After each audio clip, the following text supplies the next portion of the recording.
Hey guys, I just played some Total Warhammer 2, and it's now happened before my MSI laptop, but it just randomly started doing this. Do you guys hear that horrible noise? And this really bad lag.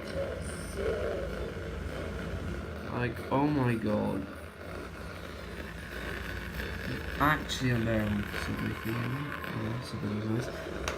I honestly can't play like this. Like sometimes it goes off and it randomly comes back on.